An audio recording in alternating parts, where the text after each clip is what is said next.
Oke, sudah muncul ya teman-teman. Materinya pertemuan ke-14 karena kalau dihitung 14 itu artinya sama dengan TTS ya. Berarti minggu depan pertemuan 15, TAS-nya pertemuan 16. Jadi pertemuan ke-14 itu materi ke-13 yaitu shortest path algorithm. Kita sudah libur 2 minggu ya. Terus kemudian materi terakhir adalah tentang sorting ya. Searching dan sorting. Terus kemudian Anda juga sudah diminta untuk membuat program ya yang bersifat opsional sebagai tugas tambahan dan sudah saya nilai, saya sudah berusaha nilai, silahkan dilihat di Google Sheet-nya ya. Dan kalau misalnya Anda merasa bahwa nilai saya tidak seperti itu, Anda boleh hubungi saya. Kemarin saya sudah mencoba mengkoreksi ya, tapi kalau misalnya Pak itu harusnya jalan dan sebagainya, nanti kita bisa diskusi, saya akan bisa ulangi, saya bisa cek lagi gitu ya. Loh nilai saya kok segini misalnya ya. Nah itu tolong saya dikonfirmasi. Yang pasti bobot nilainya sama dengan bobot PR ya teman-teman. Jadi bisa dibilang yang nilainya misalnya 100 di situ ya, itu sama kayak mendapatkan PR nilainya 100.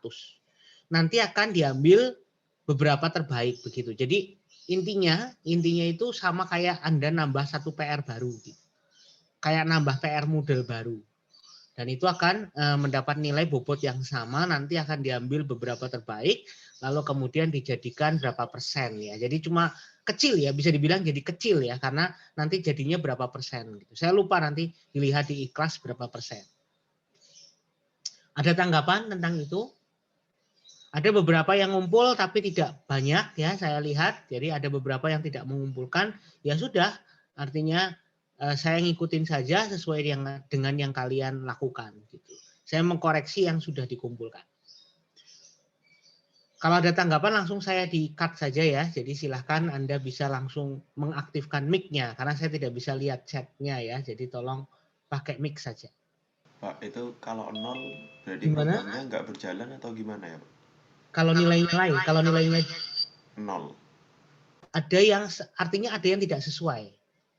Jadi nanti kalau misalnya mau konfirmasi, coba kamu chat gitu ya di mungkin Telegram, tapi sendiri privat saja. Nanti saya akan coba ulangi, lalu kemudian saya akan tunjukkan di mana namanya kesalahannya gitu ya. Karena kan kemarin saya tidak catetin satu-satu gitu.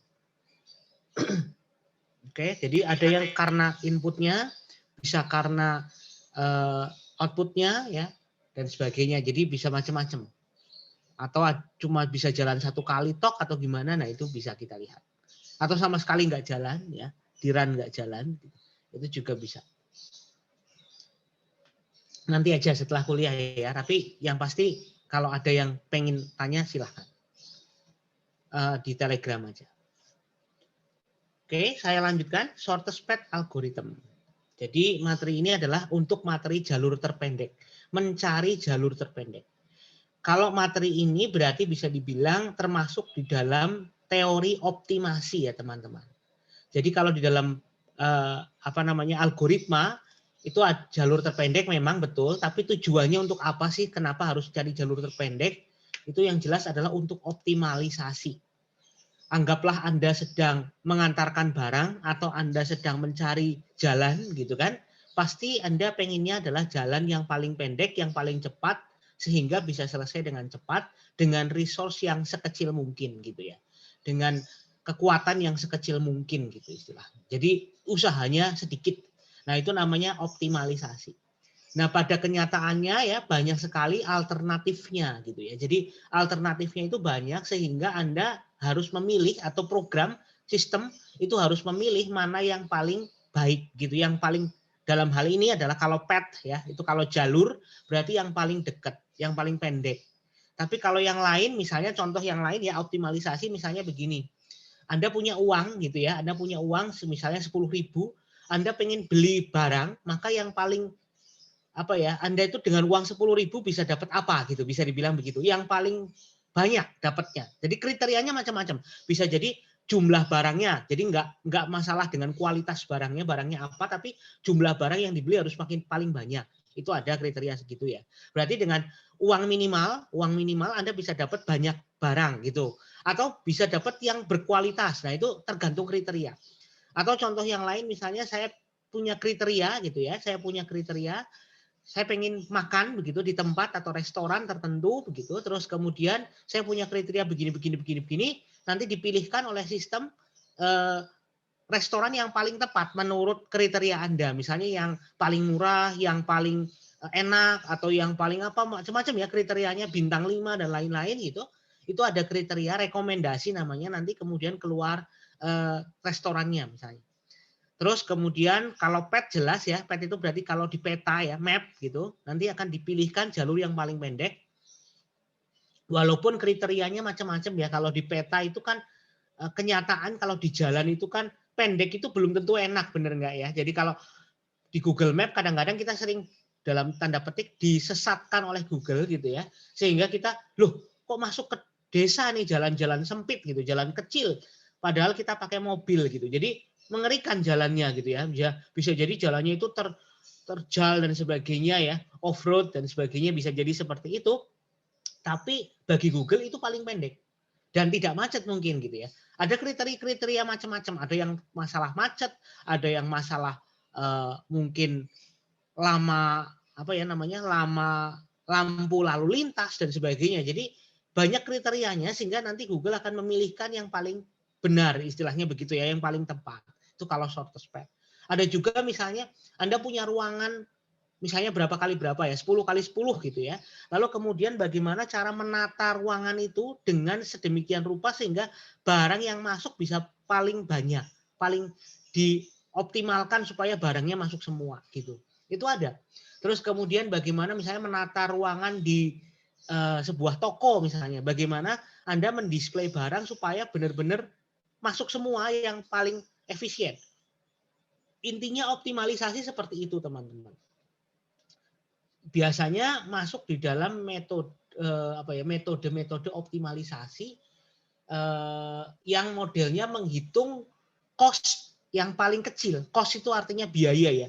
Cost yang paling kecil dan untung yang paling besar. Intinya itu. Nah, salah satunya itu adalah shortest path. Ini jelas biasanya pasti hitung-hitungan ya, pasti hitung-hitungan karena matematika ini. Karena tanpa komputer kita juga bisa pakai yang optimal ya. Misalnya seperti untuk analisis proyek ya. Misalnya proyek supaya paling tepat bagaimana supaya nanti selesai paling cepat gitu ya.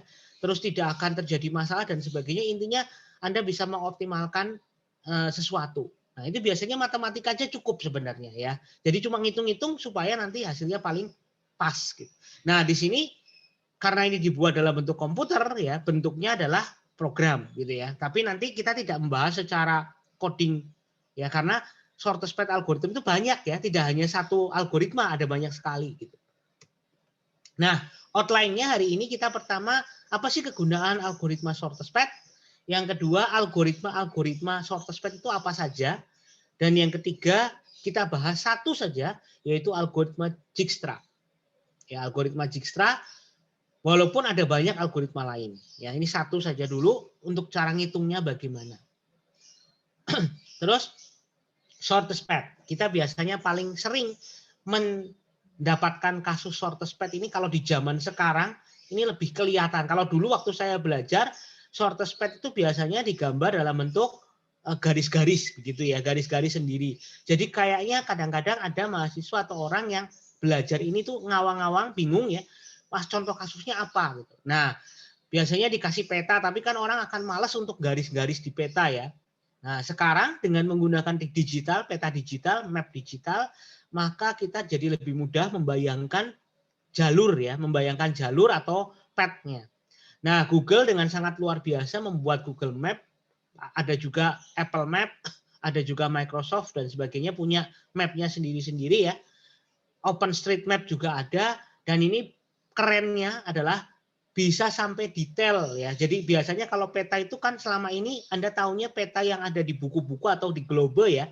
Jadi petanya itu bentuknya hijau-hijau begitu ya, hijau hijau coklat ya. Pulau ya, biasanya begitu ya, pulau-pulau begitu. Lalu kemudian ada juga peta jalan, tapi biasanya statis gitu kan. Peta jalan biasanya statis. Jadi nanti ada peta tahun 2019, peta tahun 2020 dan seterusnya. Yang paling rumit itu Jakarta ya. Anda bisa lihat Jakarta itu petanya tebal sekali. Terus kemudian berubahnya sangat cepat gitu. Berubahnya sangat cepat. Jadi resikonya nyetak banyak-banyak juga rugi ya bisa dibilang. Karena apa, nyetak banyak ternyata ganti gitu.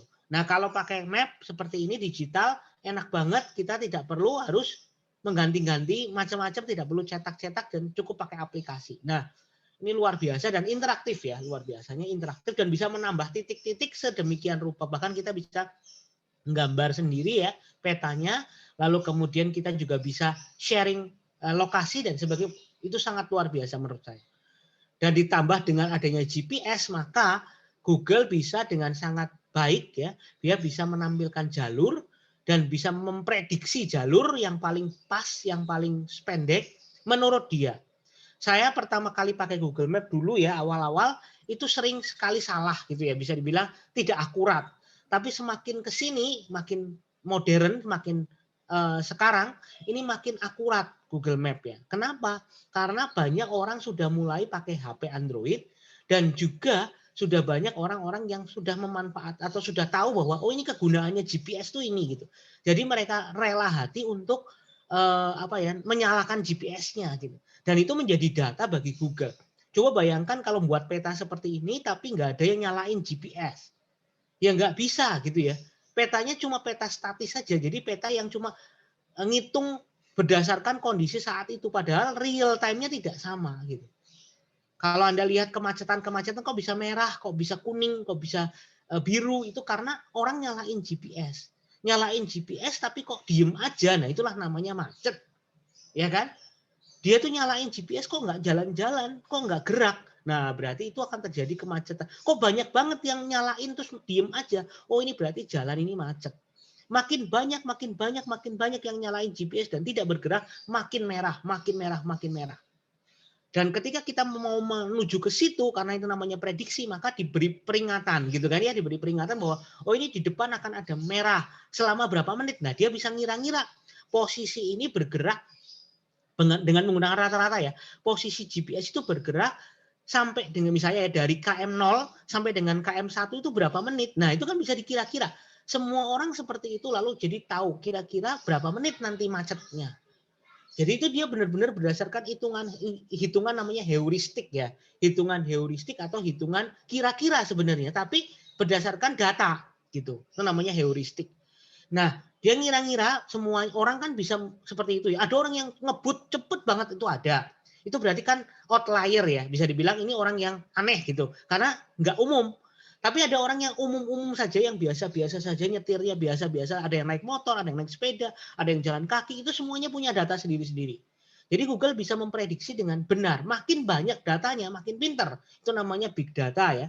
Dan itu algoritmanya sangat butuh real time. Berarti butuh mesin yang sangat kuat, butuh mesin yang sangat hebat gitu ya, untuk bisa memproses itu dengan sangat cepat.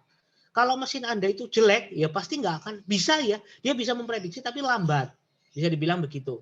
Nah, Google itu selalu punya shortest path, selalu sudah memprediksi shortest path. Artinya dia itu memprediksi yang jalur terpendek. Contohnya, Anda bisa lihat di sini ya, di map ini ada yang warna biru ini dan ada yang warna abu-abu ya.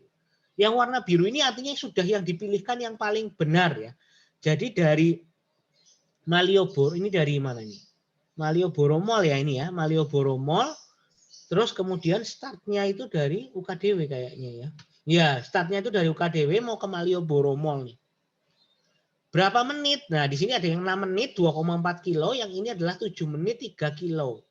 Anda bisa lihat bahwa yang paling pendek adalah 2,4 kilo ya.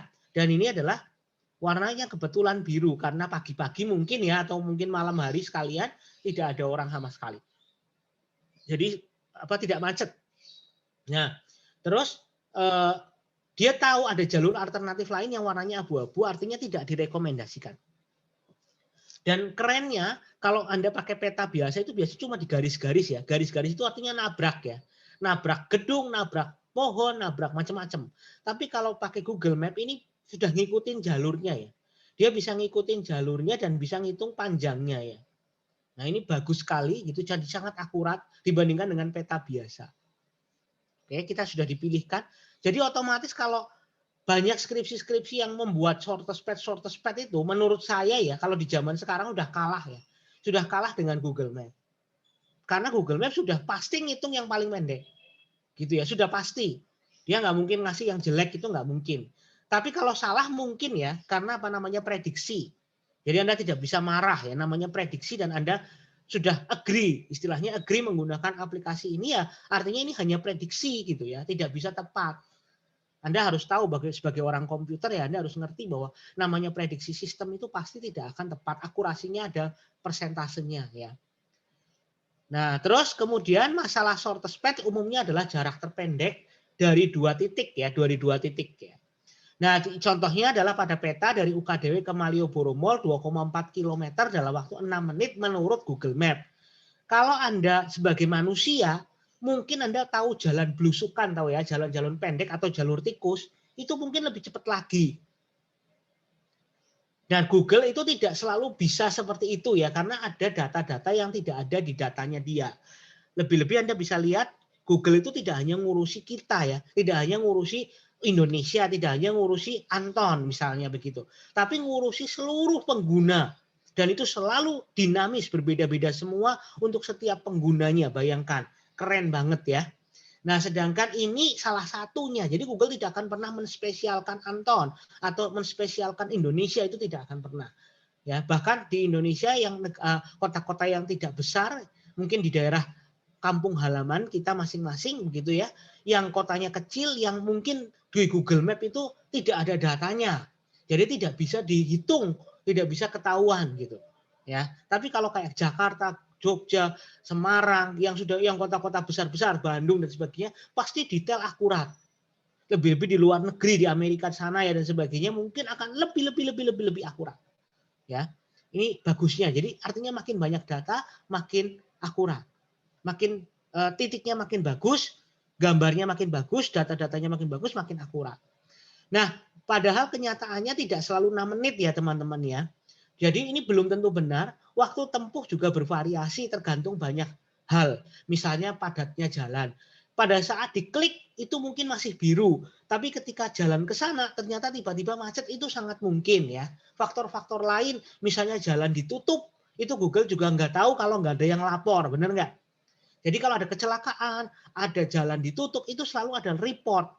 Jadi ada orang yang report, misalnya ada tiba-tiba ada pohon tumbang di jalan, itu kan membuat macet kan. Nah itu tidak akan tahu Google, dia akan selalu akan ngarahin ke situ. Padahal loh itu ternyata macet karena ada pohon. Nah itu akan di-report. Nah ketika report baru Google tahu. Begitu Google tahu dia tidak akan merekomendasikan jalan situ. Gitu ya. Jadi kalau tidak ya tidak akan tahu. Namanya komputer ya, dia benda mati ya. Jadi di dalam jalur terpendek itu ada 2 hal, yaitu titiknya awal dan tujuan. Lalu kemudian ada path atau rutenya, ada path-nya atau rutenya ya, jalur dari titik awal ke titik tujuan. Nah, terus masalah shortest path tidak hanya ditemui di map, tapi juga ada di jaringan komputer ya. Kenapa kok jaringan komputer? Karena jaringan komputer juga sama, dia mendistribusikan paket data, ya enggak? Anda sudah belajar jaringan ya, dasarnya.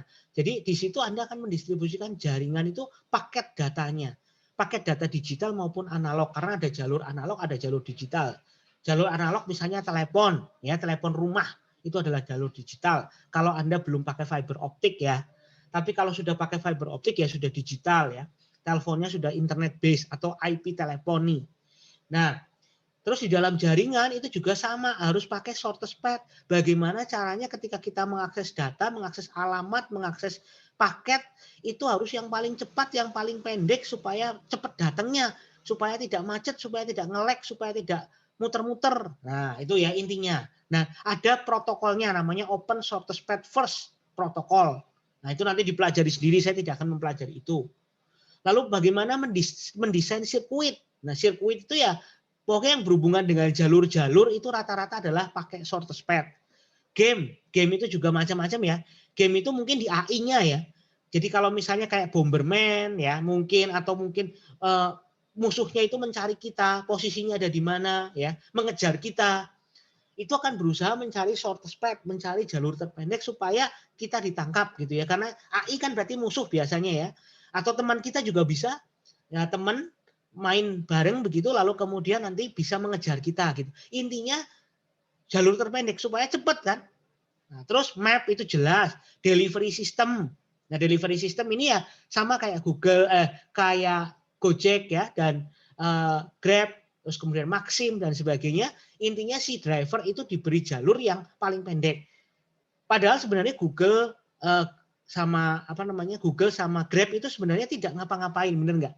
Mereka itu sebenarnya membuat aplikasi untuk melayani masyarakat berhubungan dengan transportasi dan makanan serta lainnya ya berhubungan dengan pembelanjaan dan sebagainya, pengiriman barang dan sebagainya, tapi dia tidak membuat map-nya, benar nggak ya? Jadi Gojek dan Grab itu tidak membuat map-nya sama sekali. Dia hanya memanfaatkan map yang sudah ada, bisa menggunakan Apple Map, bisa menggunakan OpenStreetMap, bisa menggunakan Google Map. Nah, dengan menggunakan itu maka kita membuat aplikasi dengan cara menggambar posisi apa namanya posisi drivernya atau posisi kita atau posisi driver di titik awal ke titik tujuan. Lalu kemudian dengan menggunakan Google Map dia dipasrahkan ke Google Map-nya jalur yang paling pendek untuk menuju ke tujuan apa gitu ya sudah berarti si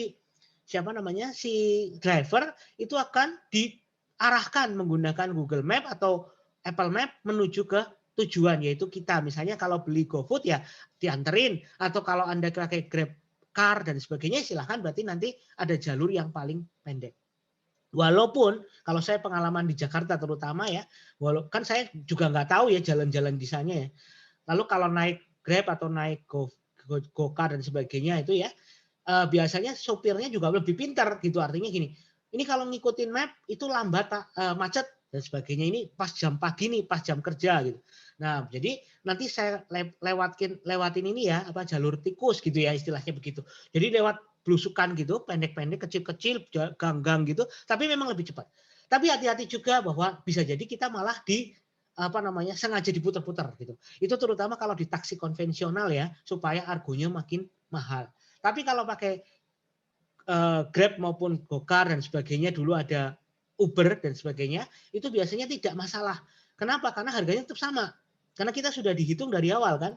Jadi tidak masalah. Justru jadi artinya si sopir, si driver itu secara otomatis pengennya secepat mungkin nganterin kita. Karena supaya bisa dapat order lagi gitu ya. Jadi dia tidak akan nakal. Uangnya udah tetap gitu. Uangnya misalnya berapa? 10.000 ya udah 10.000. Nanti mau gimana jalannya dia, mau muternya lewat mana nggak masalah 10.000. Karena dipilihin waktu pertama kali oleh sistemnya gitu ya. Tapi kalau taksi konvensional kan berdasarkan argo nih. Nah, maka argonya muter terus gimana caranya supaya panjang gitu. Nah, itu seperti itu bedanya. Nah, masalah shortest path biasanya digambarkan dalam bentuk ini titik-titik yang disebut dengan node dan garis yang menghubungkan antara node satu dengan node yang kedua. Nah, setiap node biasanya ada namanya, ada angkanya atau ada namanya. Mungkin A gini ya bisa juga ya. 1 atau A. Terus kemudian ini jalurnya ini namanya jalur atau path-nya. Nah, terus 4 itu adalah panjangnya atau bobotnya. Biasanya disebut dengan weight.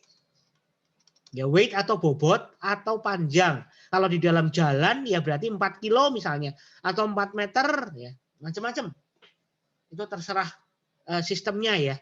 Dan jalur ini apakah selalu terhubung? Belum tentu. Kalau di dalam Google Map ya tergantung ada jalan apa enggak. Kalau jalannya jalan buntu ya dia tidak akan bisa menghubungkan. Begitu ya. Jadi lebih realistis kalau di map. Tapi kalau di sini tidak realistis, cuma digambar ulang, tapi bentuknya garis-garis begini. Jadi zaman saya kuliah dulu, ngelihat kayak gini tuh agak susah gitu ya. Ya cuma garis menurut saya tidak penting gitu ya. Artinya kayak nggak ada realnya. Tapi ketika sekarang kalian belajar berbasis Google Map, Anda lebih real, lebih merasakan, oh kayak gitu toh kasusnya. Gitu ya. Cuman Google sudah sangat luar biasa, jadi sudah dipilihin jalur terpendek. Kalau kita ini sekarang masih manual nih, kita akan belajar manualnya. Istilahnya begitu. biasanya digambarkan dalam bentuk graf. Jadi ini namanya graf ya teman-teman. Grafik ya, grafik tapi bentuknya graf. Graf ini terdiri dari edge. Edge ini adalah istilah dalam graf dan vertex. Edge adalah titik atau node. Ini node. Dan vertex itu adalah jalur atau path ya. Jadi vertex itu path-nya, edge itu adalah nodenya. Ya, jadi ada sering pernah dengar mungkin edge detection. Edge detection itu adalah deteksi tepi ya. Deteksi tepi itu artinya Anda mendeteksi pinggirannya nih. Biasanya dipakai buat apa? Buat gambar. Jadi misalnya ada gambar orang nih, gini ya. Gambar orang seperti ini nanti komputer tuh bisa mendeteksi kayak gini. Pinggirnya ya, bukan dalamnya. Jadi dia bisa mendeteksi pinggirnya. Ini namanya edge detection. Jadi dia tahu oh, ini orang loh, gitu. Mana batasnya dari mana sampai mana itu namanya edge detection. Ya. Jadi pinggirannya, dalamnya enggak. Kalau vertex itu garisnya, ya garisnya itu vertex. Weight itu bobotnya atau kalau bisa dibilang jalur panjangnya jalur ya, panjangnya jalur. Jadi kalau di dalam jalan ya berarti panjang jalannya. Nah ini kalau di dalam Google Map digambar ya kayak gini nih.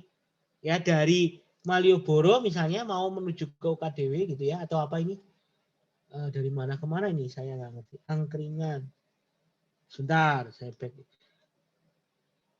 Malioboro ya Harrison Ultima ya tulisannya di sini. Terus kemudian Grapari Telkomsel, Jalan Diponegoro, Jalan Mangkubumi. Nah Anda bisa lihat oh ada titiknya seperti itu. Nah titik ini tergantung kita ya teman-teman.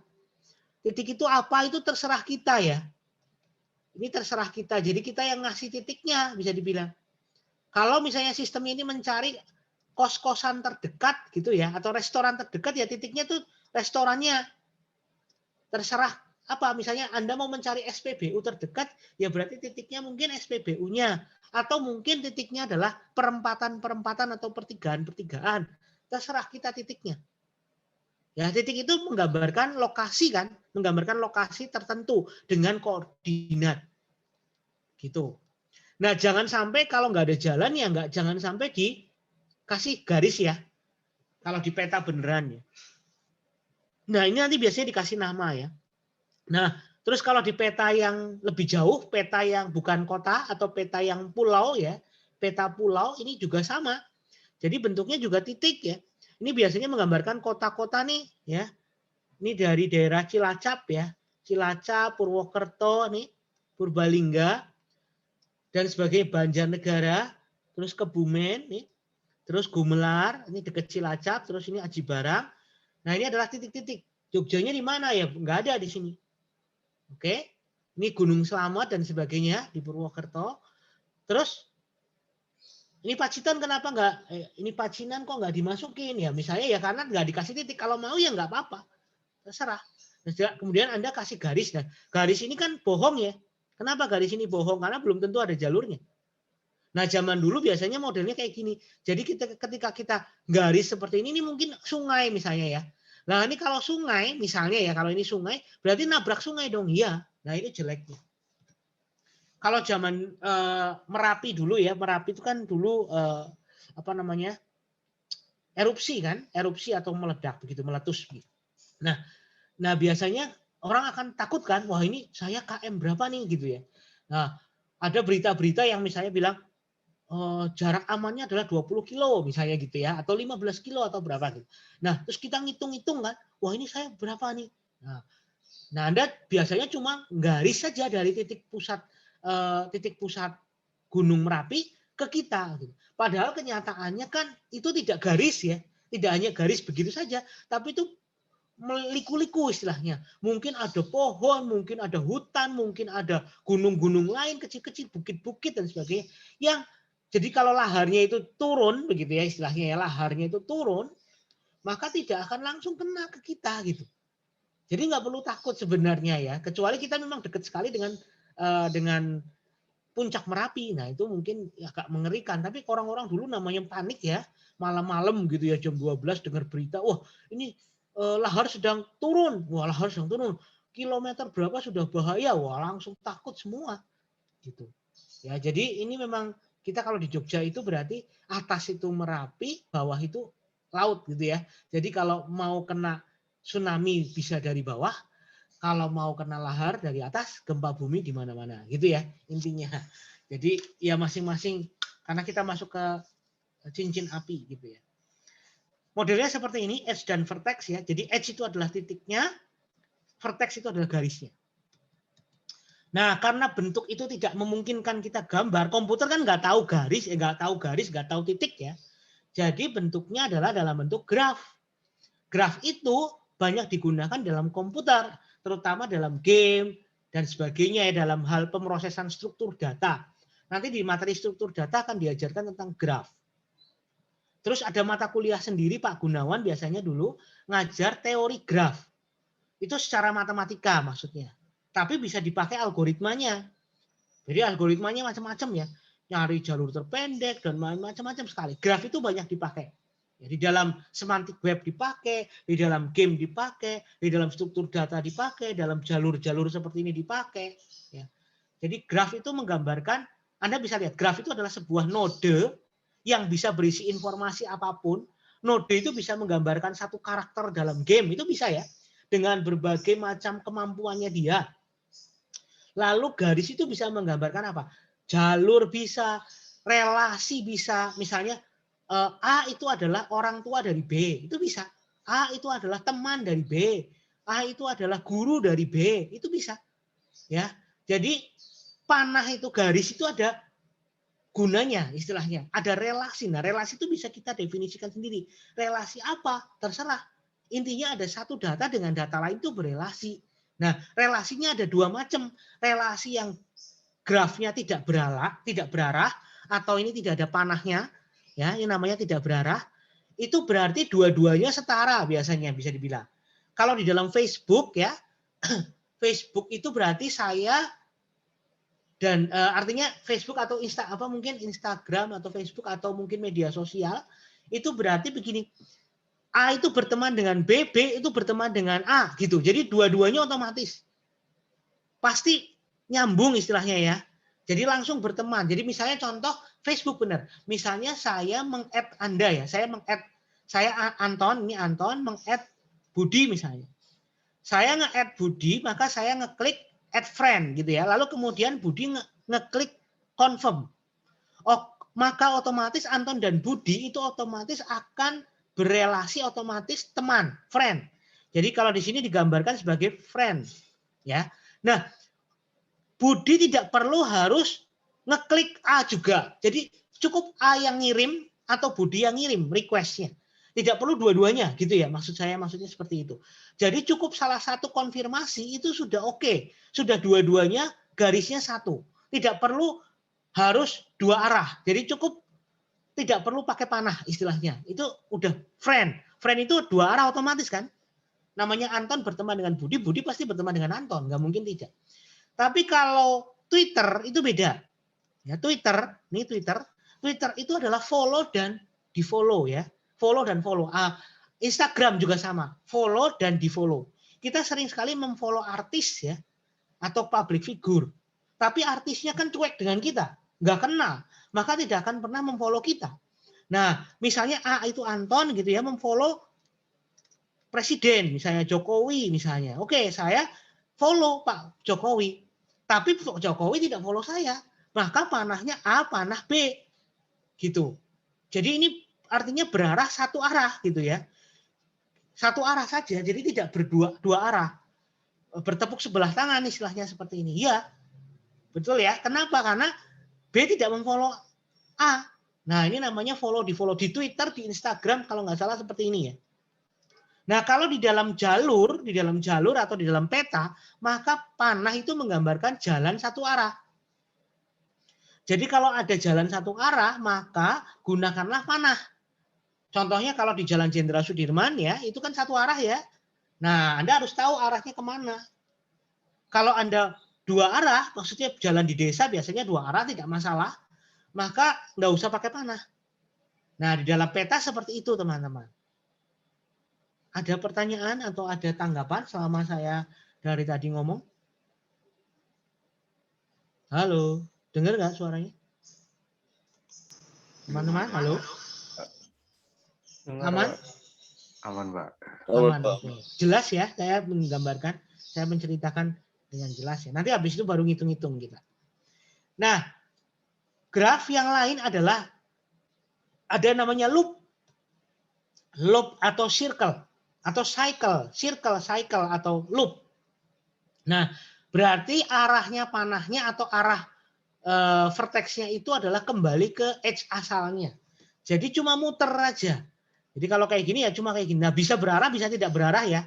Jadi Anda bisa juga yang cuma garis saja atau bisa juga yang berarah begini. Jadi ke dirinya sendiri ya, ini namanya loop atau cycle. Nah, ini seperti ini. Jadi muter ke dirinya sendiri. Nah, ini biasanya dipakai di mana? Dipakai di regular expression. Ya, sudah Anda belajar ya tentang regular expression, regex. Nah, ini dipakai untuk regular expression. Jadi AABB untuk bisa mencapai pola AABB maka AA. Jadi dia muter lagi A ke A, baru B nanti ke B lagi. AABB itu kalau regexnya itu adalah seperti ini. A panah B, A-nya muter. Nah, ini B-nya juga muter. AABB. A muter ke sini lagi, baru B, B. Ya kan? AA, B, B. Nah, itu contohnya. A, B, B, B juga boleh. A 3 kali, B, B, B 2 kali. Gitu. Ya, tapi kalau ada C-nya, nah ini berarti tidak valid. Ya kenapa? Karena ini ada C-nya. Ini tidak valid. Kalau cuma grafnya seperti ini nggak valid. Nah, kalau ada mau kasih C berarti C. Nggak perlu muter C-nya. Kenapa? Karena cuma sekali. Nah, ini digambarkan untuk menggambarkan regular expression. Pakainya graf juga, teman-teman. Oh, jadi graf itu banyak gunanya. Ya, untuk menggambarkan regular expression, state mesinnya, istilahnya state mesin, itu biasanya menggunakan graf. Kalau Anda tahu finding mesin yang buat Coca-Cola gitu ya, membuat di supermarket itu biasanya ada Coca-Cola pengen beli gitu keluar sendiri. Nah, itu juga pakai state seperti ini, mesin state namanya. Kalau uangnya nggak ada maka gimana? Kalau uangnya ada maka gimana? Itu namanya mesin state. Dari start menjadi apa berubah statusnya seperti ini. Kayak ATM juga sama, mesin state. Karena dia mesin ya. Namanya mesin itu berarti sistemnya itu sudah final. Jadi kemampuan mesin ATM ya cuma kayak gitu. Ya, jadi tidak akan pernah upgrade, tidak akan tiba-tiba jadi pinter sendiri, nggak bisa gitu ya. Nah, itu namanya state machine. Juga digambarkan dengan menggunakan graf. Nah, terus kemudian karena ini berhubungan dengan graf, ada yang namanya adjacency matrix bobot atau matriks pasangan matrik ya yang dipakai untuk menampilkan atau menyimpan bobot atau minimal distance. Jadi bobot itu disimpan. Jadi kalau Anda bisa bayangin ya, komputer kalau disuruh gambar graf seperti ini kan nggak bisa ya. Manusia bisa gambar gini, tapi kalau komputer mau memproses, mau ngitung beneran, istilahnya bisa dibilang Google Map itu mau ngitung, itu kan tidak bisa dalam bentuk gambar. Dia tidak menyimpan informasi itu dalam bentuk gambar, tapi dalam bentuk angka. Komputer itu cuma bisa angka. Maka bentuknya adalah dalam bentuk matriks. Matriks bobot, matriks 2 dimensi nih ya. 2 dimensi. Jadi kalau bisa dibilang list 2 dimensi. Nah, matriks bobot atau adjacency matrix bobot ini adalah contohnya ya. Ini kelihatan kan? 5 ya, ini contohnya 5, ini 2, ini 5 juga. Ini A, ini C, ini B ya. Nah, cara gambarnya gimana? Ini tidak ada ya teman-teman. Ini row baris ini nggak ada. Terus kemudian kolom ini nggak ada. Di dalam komputernya, di dalam penyimpanan datanya itu nggak ada ini.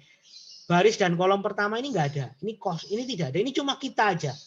Manusia aja biar gampang. Nah, Anda nyimpennya ini. Nyimpennya di ini aja. Oke, yang Anda simpan ini. Nah, apa arti 025? 0 itu artinya adalah A ke A itu tidak ada bobotnya. Ya kan? A ke A kan nggak ada jaraknya, berarti 0. A ke B berapa? 2. A ke B itu 2. Nih. Ya, A ke B ke 2. A ke C berapa? A ke C itu 5. Oke? Terus B ke A berapa? B ke A kan sama ya. Berarti 2. Nah, nanti kalau pakai berarah, teman-teman, kalau ada arahnya, misalnya arahnya itu cuma A ke B ya. A ke B. Berarti A ke B itu 2, tapi B ke A itu 0 ya teman-teman. Itu kalau pakai arah loh ya teman-teman. Hati-hati. Jadi kalau pakai arah, maka perlu diperhatikan arahnya. A ke B itu ada panahnya kan, ada panahnya ke sana, maka 2. Tapi kalau B ke A itu kan nggak bisa ya, karena nggak ada panahnya. Berarti jalan satu arah. Maka tidak boleh diisi 2, nggak boleh. Ya, maka dinolin karena nggak bisa. Jadi nanti jalur itu tidak akan terpilih pada saat orang memproses gitu. Bisa dibilang begitu. Atau kalau nggak boleh, mungkin nggak boleh 0 ya. Kalau saya kayaknya nggak boleh 0 deh. Sebentar, saya hapus. Bukan 0 tapi tak terhingga. Nah,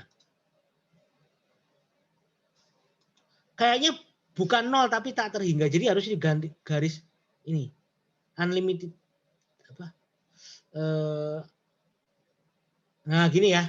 Kok salah. Nah, ini.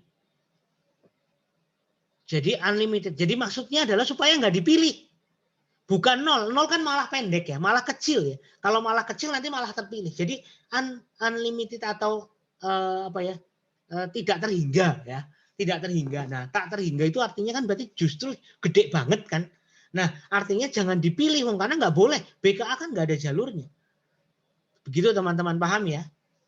Nah, yang lain seperti itu. Lalu Anda simpan. Nah, data ini sebagai data bobot. Ya, nanti berarti yang harus Anda simpan dalam komputer apa? Edge-nya itu harus Anda simpan. Edge itu informasinya apa, itu perlu Anda simpan. Terus kemudian bobotnya atau arahnya ya, bobot atau arahnya Anda simpan dalam bentuk matriks. Begitu. Lalu belum lagi nanti Anda hubungkan ya, istilahnya hubungkan. Diagonal dari matriks bobot itu adalah selalu 0. Selain dipakai untuk matriks bobot, juga dipakai untuk menghitung atau menyimpan informasi minimal distance. Jadi setelah proses algoritma itu dilakukan, ya setelah proses algoritma itu dilakukan, langsung disimpan kan datanya ya, data terakhir ya, supaya nggak perlu ngitung-ngitung ulang. Nah itu disimpannya juga dalam bentuk matriks distance. Nah biasanya begitu. Nah sekarang kita masuk ke masalahnya gimana. Nah biasanya kalau di dalam shortest path, ya dalam shortest path, itu yang biasa dilakukan adalah mencari jalur terpendek dari mana ke mana. Misalnya dari edge 0, nih dari 0 ke 4. Oke, ini contoh ya dari edge 0 ke 4. Dari edge 0 ke semua edge lain. Berarti 0 ke 1, 0 ke 2, 0 ke 3, 0 ke 4, 0 ke 5 dan seterusnya. Terus ada juga jalur terpendek dari setiap edge ke 5. Ya, dari setiap edge ke 5 berarti 1 ke 5, 2 ke 5, 3 ke 5, 4 ke 5, 6 ke 5 dan sebagainya. Apakah beda? Beda kalau ada panahnya, teman-teman. Jadi kalau ada panahnya itu akan pengaruh ya. Tapi kalau tidak ada panahnya itu nggak ada bedanya. Antara 1551 kan nggak masalah. Tapi kalau ada panahnya kan berbeda ya. Hati-hati. Terus jalur terpendek dari semua edge ke edge lainnya. Wah ini berarti apa namanya? Dicoba semua kemungkinan, brute force ya. 01, 02, 03, 04, 05 sampai 08. Terus kemudian 12, 13, 14 sampai 18. Terus 23 sampai 28, 31 sampai 38 ya. Itu kalau tidak berarah ya. Tapi kalau berarah berarti harus dilihat apakah ada panahnya atau tidak. Jadi Anda bisa banyak, soalnya banyak ya, bisa dibilang begitu ya. Gambarnya kayak gini, tapi soalnya bisa banyak nih lihat. Anda bisa diminta 0 ke 4, 0 ke 2, 0 ke 1 bisa, atau dari 0 ke semua, atau dari edge semua ke 5, atau dari edge semua ke edge semua lagi. Jadi banyak banget. Kalau secara mata ya, ini contoh, dari 0 ke 1, ayo berapa? Paling pendek berapa? Ya cuman ada satu-satunya ya 4. Ya enggak? 0 ke 1 yang kelihatan ya, yang kelihatan itu adalah 4 nih paling kecil ya. Tapi kalau lewat sini bisa enggak 8 ke 11? Oh ya bisa, tapi gede. Ya enggak? Dari 0 ke 1 ini kan kelihatan kalau kita lihat ini oh 4 nih pasti. Belum tentu ya teman-teman ya. Belum tentu ya. Ini belum tentu 4 karena bisa jadi ini ke sini misalnya dari 0 ke 7 terus ke 1 bisa jadi lebih pendek dari 4. Bisa jadi cuma 3. Hati-hati. Bisa jadi lewat sini ya, lewat sini ternyata bisa lebih pendek. Bisa loh. Jadi belum tentu karena paling dekat lalu langsung digaris, langsung oh ini pasti, itu belum tentu. Oke? Ada pertanyaan atau ada tanggapan tentang ini? Aman? Tolong dikasih feedback. Aman, Pak. Aman ya. Oke. Nah, terus algoritma shortest path itu ada banyak. Pertama Dijkstra. Nah, Dijkstra ini single source shortest path problem. Berarti hanya bisa menjawab permasalahan yang titik awalnya satu. Satu saja. Itu namanya single source. Dan tidak bisa menangani kalau bobotnya negatif. Ya, saya tidak akan membahas tentang bobot negatif ya. Bobot negatif itu adalah bobot yang jelek, makanya negatif. Ya, jadi bobot yang mungkin kalau di game itu bobot yang gimana gitu ya. Bobot negatif itu kalau di peta ya nggak bisa, nggak ada bobot negatif. Tapi mungkin dalam kasus lain. Terus ada juga namanya algoritma Bell-Manford. Bell-Manford ini adalah juga single source. Jadi hanya bisa dari satu awalan. Dan bisa untuk menangani negatif weight. Jadi bisa untuk menangani bobot negatif. Lalu ada A-star, single source juga, dan single destination. Jadi kalau yang Dijkstra sama Bell-Manford itu destination-nya bisa banyak ya. Tapi kalau A-star itu single source dan single destination, sifatnya heuristik. Heuristik itu artinya ada perkiraan, ada perhitungan perkiraan ya. Ilmu kira-kira ya, ada hitungan kira-kiranya. Ada asumsi istilahnya. Heuristik itu asumsi. Lalu Floyd-Warshall ini adalah all pair shortest path. Berarti bisa menghitung semuanya sekaligus. Itu namanya Floyd-Warshall. Johnson algorithm juga sama all pair shortest path. Kita tidak akan membahas semuanya ya. Ada Viterbi juga shortest stochastic path ya. Jadi ada yang shortest stochastic path. Stochastic path itu berarti pencarian jalur yang menggunakan probabilitas. Jadi menggunakan probabilitas itu kemungkinan, teori kemungkinan. Jadi jalur yang paling pendek yang mana yang paling mungkin? Nah, itu pakainya Viterbi. Nah, tentunya algoritma ini dari paling awal sampai paling bawah itu makin advance, makin baru, makin keren. Ini makin lama ya di atas ini. Jadi kita belajar yang paling kuno dulu ya. Algoritma di dalam Alpro itu hanya baru belajar tentang Dijkstra. Kalau materi yang lain artinya Bell-Manford, A-star dan sebagainya itu akan dipelajari di teori graf dan di mata kuliah AI, mata artificial intelligence atau kecerdasan buatan. Terus ada nggak skripsi-skripsi yang menggunakan ini? Banyak. Yang paling sering menggunakan deskripsi itu ada A-star, ada Bell-Manford. Dulu pernah dipakai untuk mahasiswa bimbingan saya untuk menghitung pertukaran mata uang supaya dapat untung. Jadi kalau kita punya misalnya ya, kita punya $100 nih. Bagaimana caranya kita tukar-tukar uang itu dengan mata uang lain supaya nanti kita untung. Kan namanya pertukaran itu kan mesti ada yang murah, ada yang mahal, ada yang murah, ada yang mahal. Intinya gitu kan ya. Nah, kita tukar dengan mata uang yang lain berulang-ulang dengan macam-macam gitu ya. Nanti keluar jalurnya itu ini. Jadi saya harus menukar dengan ini dulu, baru ini, baru ini, baru ini, nanti dapat untung segini. Dan untungnya itu paling besar yang dicari. Itu pakai Bell-Manford waktu itu pernah. Floyd-Warshall juga pernah banyak dipakai. Jadi biasanya kalau saya deskripsi itu biasanya 3 ini mata kuliah yang sering dipakai. 4 sama Dijkstra. Dijkstra juga masih ada yang pakai. Tapi ingat, kalau Anda mau skripsi tentang kayak gini, maka kasusnya harus real, terus belum pernah. Oke, belum pernah dilakukan oleh orang. Jadi Anda harus cari kasus atau algoritma mungkin Dijkstra yang modified, Bell-Manford yang modified, A-star yang modified, atau kasusnya mungkin di game gitu ya. Kalau game itu kompleks.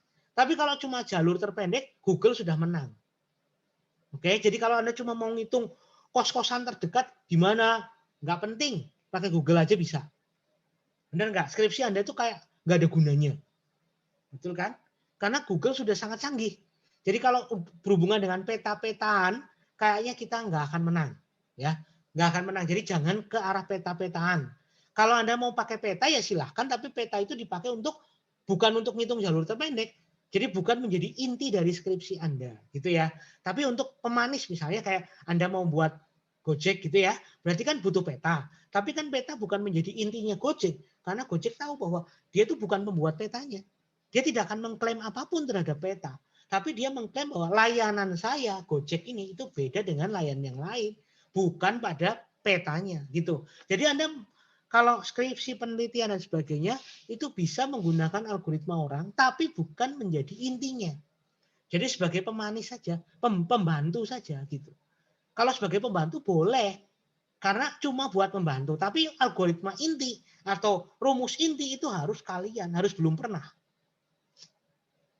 Gitu ya. Jadi itu sebagai gambaran walaupun Anda baru semester 2 ya. Semester 2 apa semester 1? Semester 2. Nah, terus algoritma Dijkstra ini ditemukan oleh Edgar Dijkstra ya pada tahun 1956 dan baru dipublikasikan 3 tahun kemudian tahun 59. Anda bayangin umurnya 60 tahun 60, berarti sudah sangat tua. Kayak sudah berapa tahun ya sekarang. Nah, tapi dia memang sangat sederhana tapi sudah sakti ya, sudah bagus. Dan dia menggunakan algoritma single source shortest path ya, single source. Jadi dia hanya bisa satu sumber dan dia akan menghasilkan jarak terpendek ke semua titik. Oke? Jadi dari satu sumber dia akan ke banyak tujuan, gitu ya. Nanti dipilih yang paling pendek. Nah, terus saya tambahkan 3 link yang mempelajari tentang algoritma Dijkstra yang menurut saya bagus. Bahkan ini ada yang excellent aja, itu adalah untuk membantu Anda menghitung algoritma Dijkstra dengan menggunakan Excel.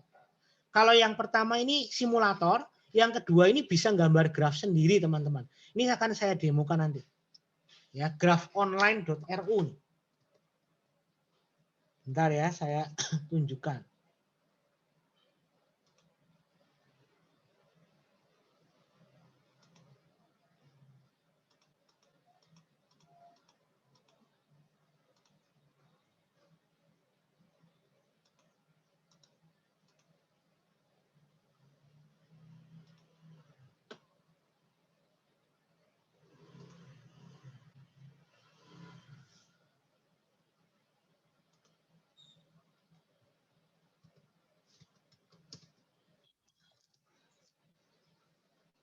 Ini ya, grafonline.ru. Anda bisa ngasih per teks sendiri. 1, 2, 3. Oke, sudah. Terus konekkan. 1 ke 1. Anda mau 5. Oke, directed atau undirected. Kalau directed berarti panahnya ada. Kalau undirected tidak pakai panah. Ini ke sini. Anda bisa gambar. Ini misalnya 7 ya. Undirected juga. Ini ke sini. Bisa ya. Tim saya 1 undirected. Oke. Kalau sudah, terus kemudian algoritmanya bisa banyak banget tuh. Hamiltonian ada. Ini saya juga diajarin dulu waktu belajar teori graf. Ada depth first search, ada graph coloring, ada macam-macam nih. Floyd-Warshall ada, ya. Visualization based on weight, dan macam-macam. Nah, kalau ini contohnya pakai Dijkstra. Terus di sini suruh select initial vertex. Saya mau mulai dari 0 menuju ke 2. Nah, dah diproses ternyata yang paling pendek ini. Ya karena grafnya sangat sederhana ya teman-teman. Ini saya bisa remove. Ini kalau saya hapus, ini saya hapus dulu. Saya ulangi ya. Jadi misalnya saya mau mulai dari sini ke sini ya. Itu besar 11. Oke, undirected. Terus yang sini ke sini itu kecil.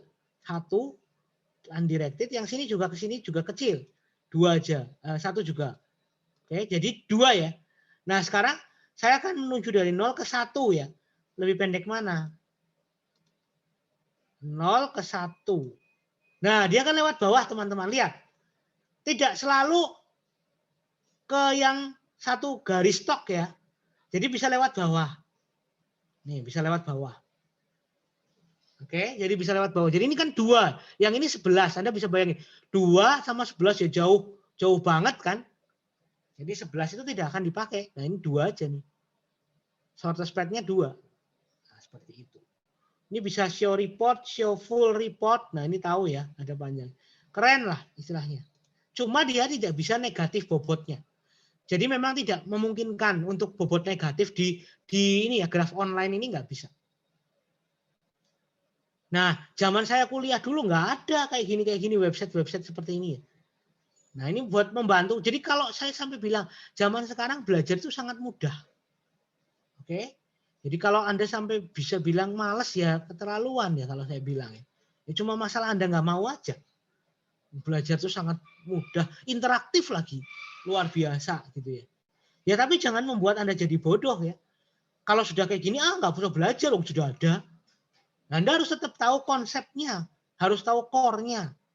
Ya, ini kan tool. Ya, ini namanya tool. Anda jangan sampai terjebak pada tool. Kalau nggak ada ini jadi nggak bisa. Ini yang menjadi masalah.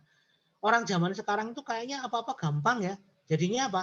Males. Terus yang kedua adalah jadi apa-apa jadi malah nggak bisa gitu ya. Karena semuanya seolah-olah sudah ada, aku ngapain gitu. Berarti di zaman sekarang ini Anda sangat membutuhkan yang namanya kreativitas. Kalau Anda tidak kreatif, maka Anda akan kalah. Itu jelas. Dah. Karena semuanya hampir sudah ada.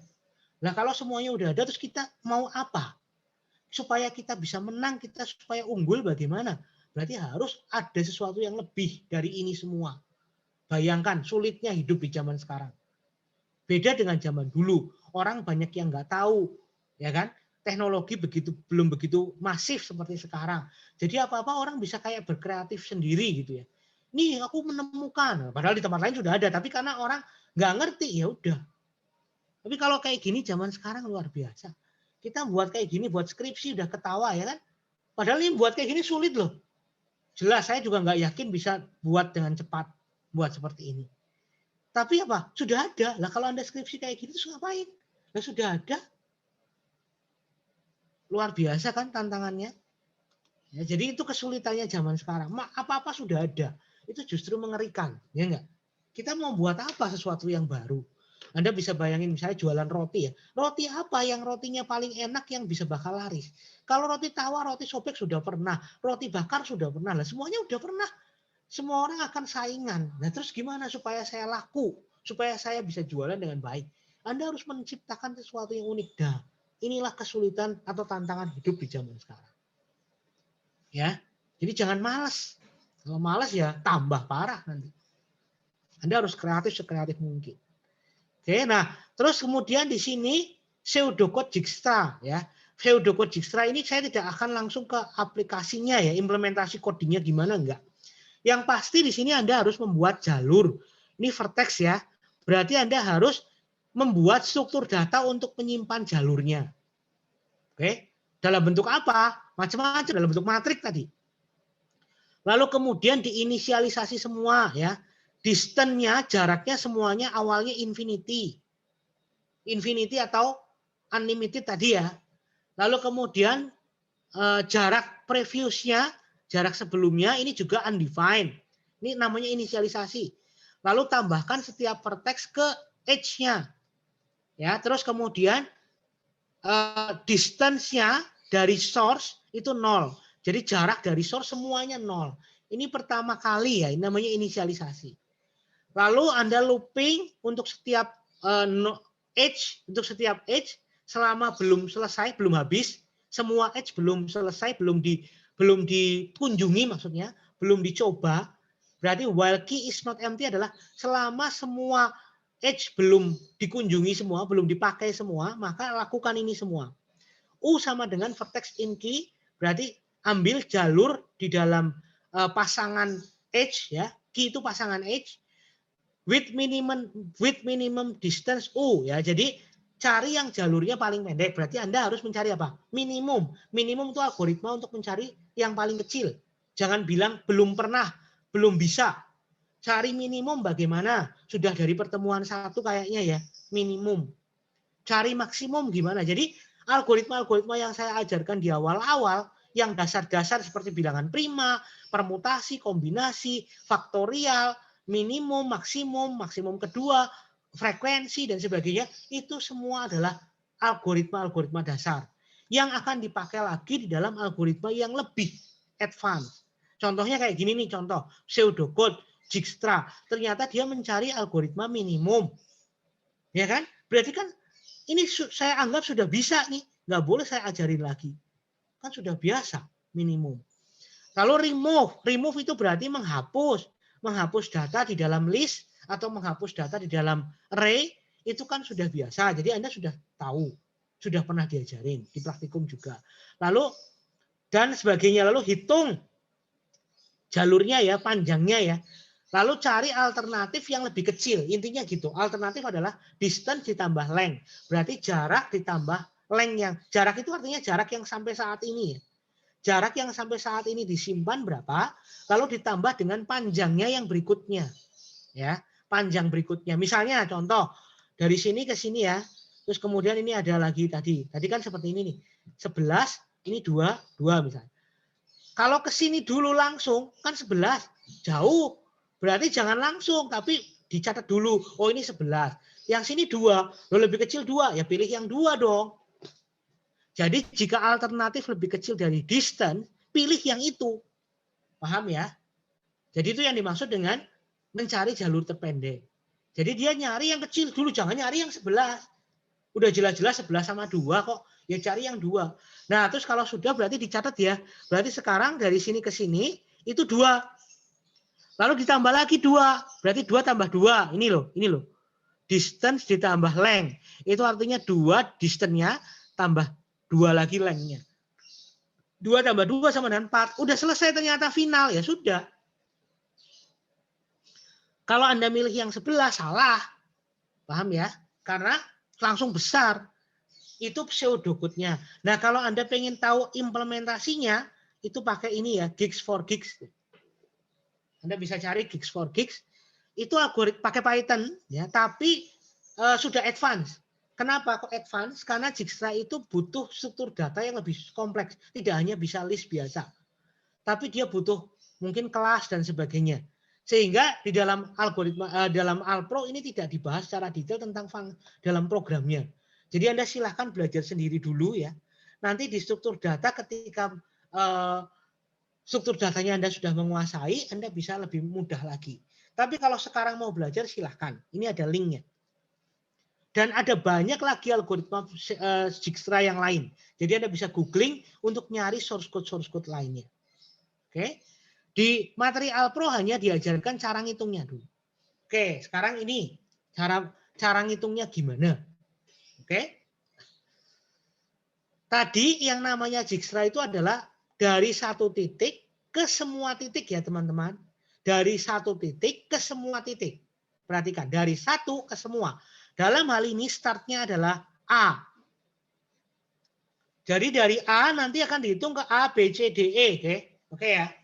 Kalau A ke A pasti 0 ya, nggak mungkin kan A ke A. Lalu kemudian ini contoh adjacency metrik bobotnya ya. Adjacency metrik bobotnya itu adalah A ke B itu 1, teman-teman lihat A ke B 1. A ke C itu 7, A ke D itu 0, nggak ada ya. A ke D kan jauh nih, maka 0. Jadi tidak ada jalur langsung. Adjacency itu adalah titik yang berelasi ya, titik yang berhubungan langsung. Jadi node yang berhubungan langsung. Tapi A ke D itu ada jalurnya, tapi tidak langsung, makanya 0. Terus kalau A ke E itu 2, ada langsung kan. Nah beda dengan ini, A ke D itu ada. Kenapa A ke D itu ada? Karena ada jalur yang paling pendek. Ya, ada jalur yang paling pendek yaitu 5. Lewat mana? Coba kita cari A ke D kok 5. A ke D 5 itu dari mana ya? Lewat B ke C terus ke D, Pak.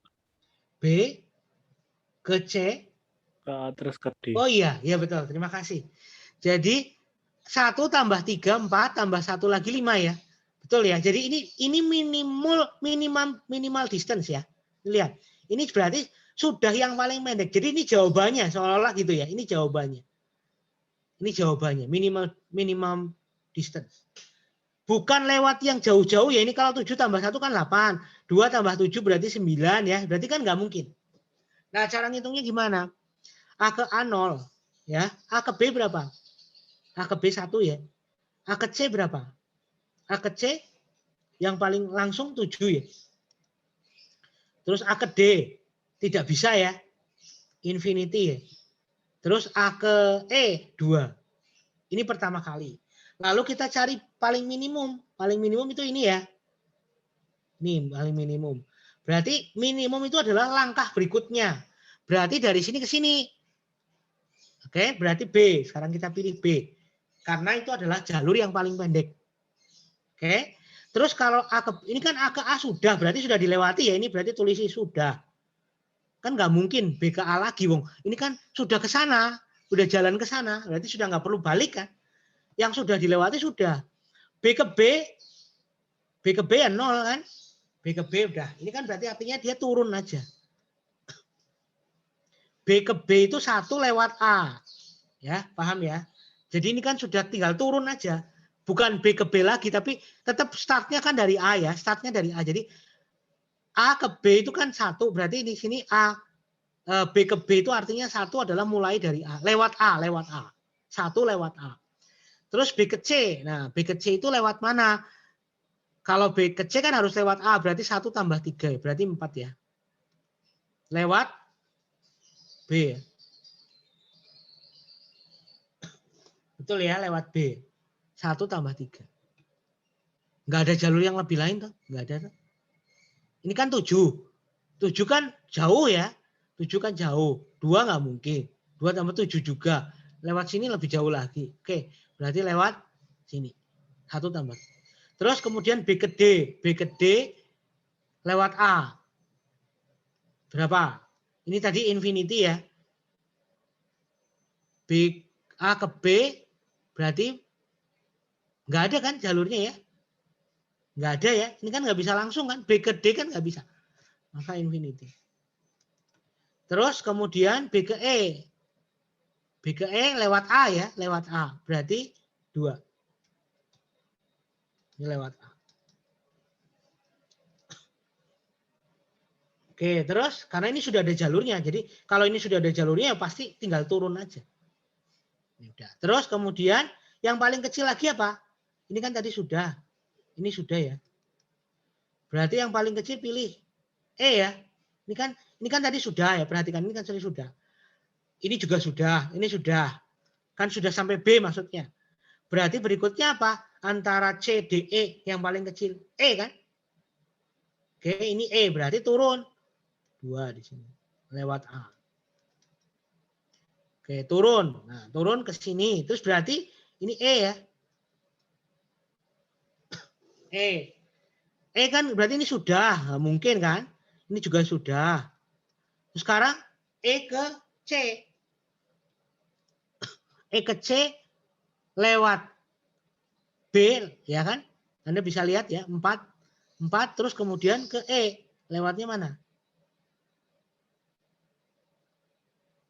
Bisa nggak? Ke E. Ini kan ke C, sebentar. Ini ke C, C sudah ya, 4 ya, berarti tetap ya.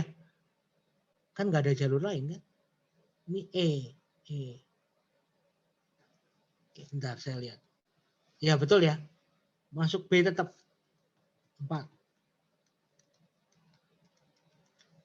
Nah, terus kemudian D-nya sekarang dari E ke D berarti berapa? 9. 7 tambah 2, benar ya? 7 tambah 2. Ini ya. Ke D ya. 7 tambah 2. 9. Lewat E. Nah, terus kemudian ini tadi sudah, ini kan sudah.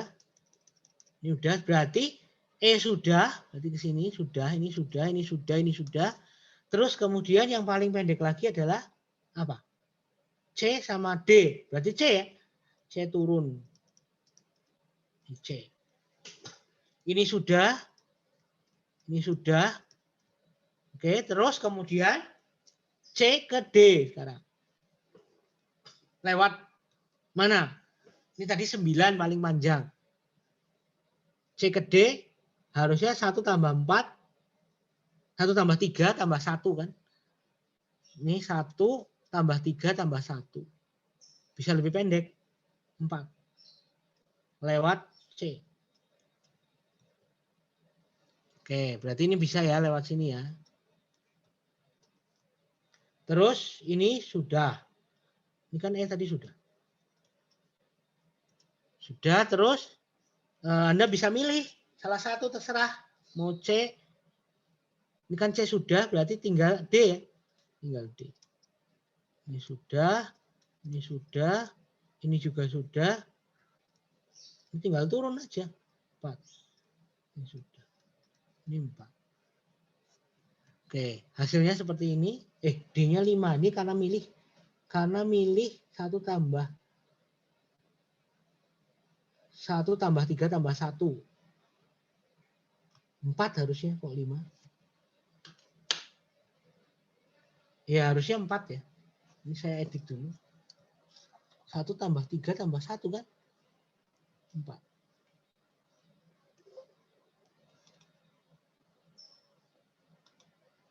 Ini lewat C 5. Bentar. Lewat C 5 itu dari mana? C ke D. C ke D. 1 tambah 3.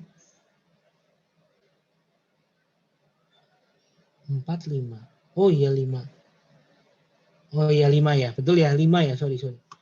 Ini tadi saya salah. Kita pakai yang ini aja. Ini sudah digambar. 1 tambah 3 tambah 1 ya. 5 ya. Benar ya. 1 tambah 3 tambah 1. Tadi saya salah ngitung. 1 tambah 3 tambah 1. Berarti 4 tambah 1, 5 ya. Oke, seperti ini hasilnya.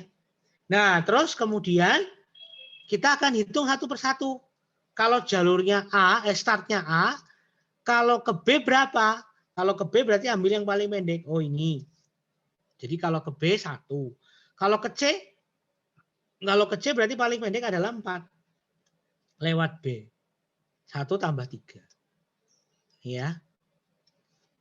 Terus A ke D berapa? A ke D. A ke D yang paling pendek adalah 5. Yang paling pendek adalah 5. Ya 5 itu lewat C. 1 tambah 3 tambah 1. Oke, seperti ini. Ini hasilnya 5.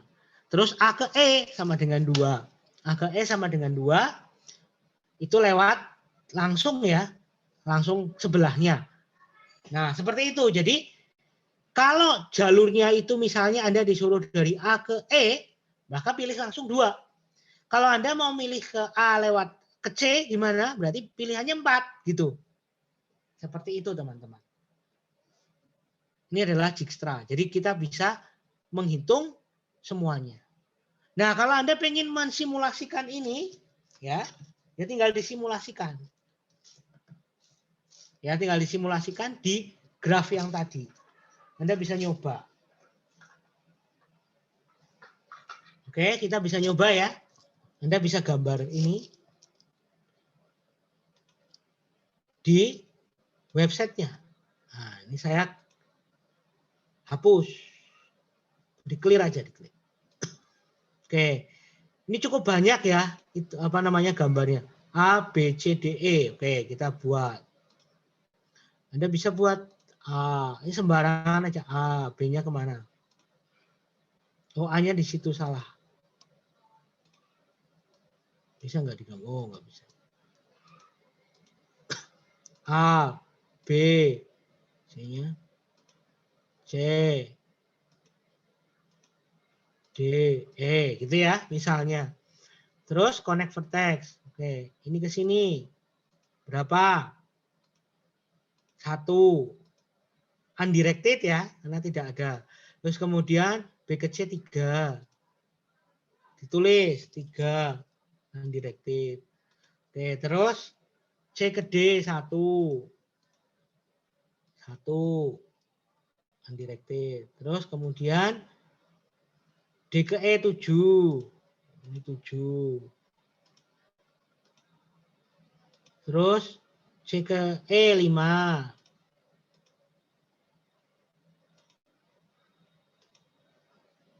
Terus C ke A 7.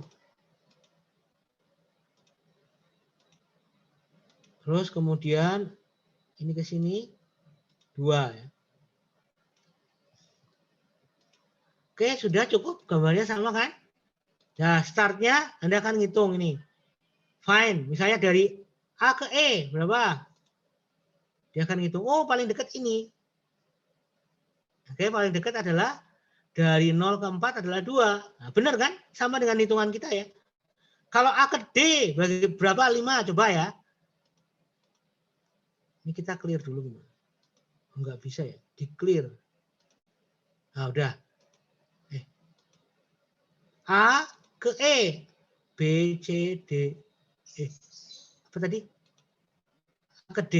A, B, C, D ini ya. Sini. Hitung.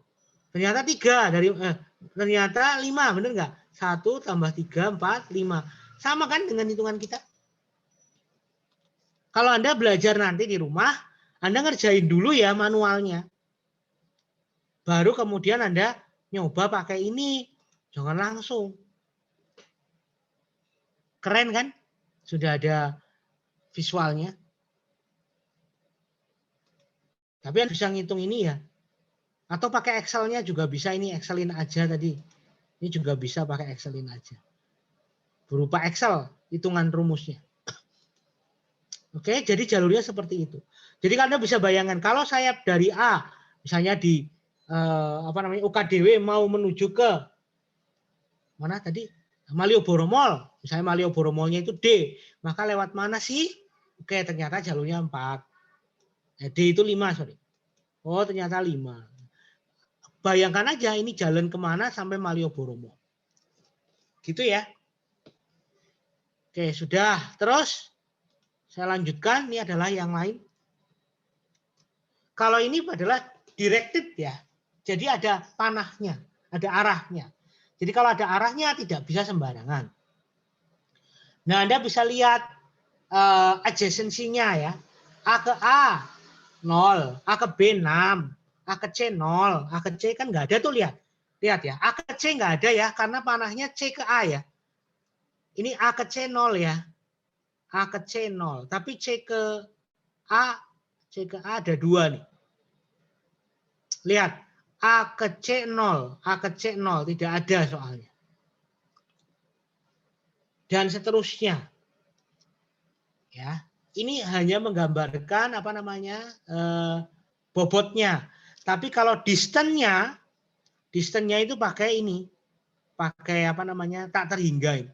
A ke A tak terhingga. Artinya jangan dipilih kan. Karena ini ada panahnya, ada arahnya gitu. Supaya bobotnya itu kelihatan besar banget. Supaya tidak akan terpilih. Nah, ini Anda bisa isi sendiri ya nanti. Kita bisa langsung lihat di sini hasilnya.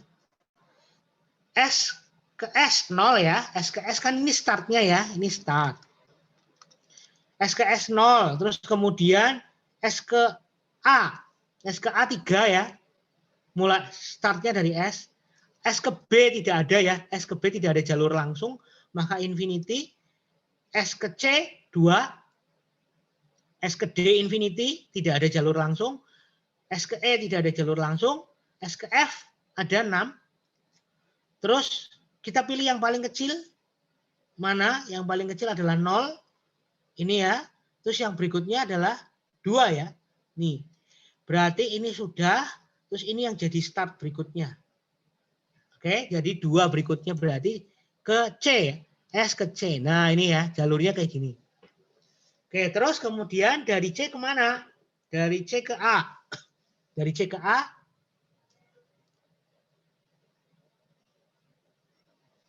Dari C ke A 3. Dari C ke A lewat S ya. Ini 3 ya. Karena harus lewat S soalnya. Ya, jadi ini kan nggak bisa. Jadi ini kita ambil S ke A 3. Karena ada jalur langsung. Ada jalur langsungnya S ke A 3. Kalau S ke C dulu. S ke C dulu. S ke A, ya benar, karena S ke nggak mungkin kan? Kalau S ke C dulu 4 ya, 2 tambah 2 nih, berarti nggak mungkin kan? Jadi jauh kan? Maka yang paling pendek ya ini S ke A 3. Berarti tetap terus S dari C ke B ada nggak jalurnya? Nggak ada ya, jalur langsungnya tidak ada. Maka infinity terus C ke C ini sudah kan pasti turun. Terus S ke D sekarang, S ke D. D lewat apa? Lewat C ya, yaitu 2 tambah 3. 2 tambah 3, 5. Oke, 2 tambah 3, 5. Terus S ke E tidak ada jalur langsung. Ya. S ke F lewat S, ya kan? Lewat S, C ke F itu lewat S, yaitu 6. Ya, tetap maksudnya, tetap ini. Ini tetap. Oke, jadi tetap 6. Terus yang paling kecil yang mana? Ini kan sudah dipakai. Berarti antara 3, 5, dan 6. Ya, 3, 5, dan 6. Ini kan sudah. Lihat tuh, ini sudah. Berarti 3, 5, dan 6. Yang paling kecil adalah 3. Maka turun ke sini. Nih. Oke, 3. Berarti lanjutnya adalah dari C ke A ya. Nah, ke sini jalurnya. Terus kemudian dari A sekarang ke B. Dari A ke B berarti 9 lewat A, yaitu 3 tambah 6. 3 tambah 6 adalah 9. Ya, ini ya. 3 tambah 6, 9. Kalau 2 tambah 2 tambah 6 kan 10 kan. Jadi jelek ya, jadi tidak dipilih. Berarti ini, oke. Terus C-nya sudah, karena sudah tadi. Lalu D, sekarang dari A ke D. Dari A ke D itu adalah 3 tambah 1 ya. Ini ya, 3 tambah 1. 3 tambah 1. Nih, 3 tambah 1. Oke, jadi 3 tambah 1 adalah 4 lewat A. Lebih kecil daripada yang lewat C ya. Oke, jadinya di-update. Terus E-nya masih belum. Masih infinity, lalu ini 6. Oke, sudah lanjut sekarang. Ini sudah 9, 4, dan 6. Yang paling kecil adalah 4. Maka ini turun. Oke, ini sudah. C-nya juga sudah. Berarti sekarang ke D. Berarti CAD. Oke, turun ke sini. Nah, nih. CAD. Oke, CAD dan seterusnya. Anda hitung. Oke, Anda seterusnya hitung. Lalu hasilnya adalah S ke A itu 3. S ke B itu 9. S ke C itu 2. Ya, S ke C itu paling pendek 2. S ke D itu 4. Ya, S ke D itu 4. S ke D. S ke D lewat mana? A. 2 tambah 2. 5. S ke D 4 itu dari mana teman-teman? Lewat A, Pak. Lewat S ke A. A-nya kan 3. Oh iya. S 3 tambah 1 ya. 3 tambah 1 berarti 4. Ya betul. Terima kasih. S ke D itu adalah 4. Terus kemudian S ke E itu 8. S ke E itu 8. Coba lihat. S ke E itu lewat mana? Lewat D. Berarti 2 tambah 3, 5 tambah 4. 9. Lewat D tadi, lewat D itu 4 ya. Oh ini 3 tambah 1, 4 tambah 4. 8 ya. Ini ya. 3 tambah 1 tambah 4. 8. Ini ya 8. Jadi benar ya. S ke E. S ke E 8. Lalu S ke F 6. Oke sudah. Berarti kalau Anda mau gambar ini, ya silahkan digambar. Oke, coba ya kita gambar. Ini memang lebih banyak. Caranya tinggal graph, create graph. Anda harus lihat ini. S. Nah, S ini nggak bisa teman-teman ya. Di dalam program tadi, di dalam online tadi itu S-nya nggak bisa. Jadi harus selalu mulai dari A, B, C, D, E, F, G, H gitu. Jadi nanti sampai G nih, F, G. Jadi mau nggak mau ya, kita nggak bisa soalnya. Ini kan sudah dibuat orang. Ini jadi pertama S, terus kemudian A, B, C, D, E, F. A, B, tadi C, D di sini ya. C, D, E, F. Nah gitu. Oke, terus kemudian connect vertex ini ke sini. Berapa bobotnya? Coba dibacakan. 3. Terus directed ya. Gitu ya. Jadi modelnya gitu. Terus A ke B 6. Ini berarti ke sini 6. Directed juga ya. Nah, seperti itu. Anda tinggal gambar. Terus 1.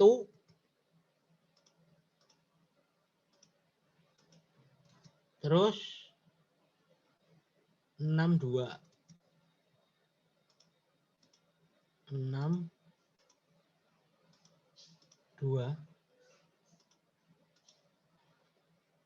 Terus 22. Semoga nggak salah.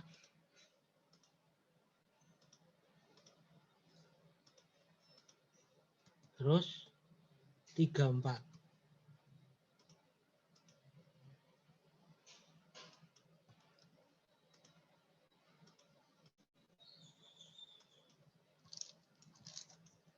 Oke, terus terakhir 1 ya.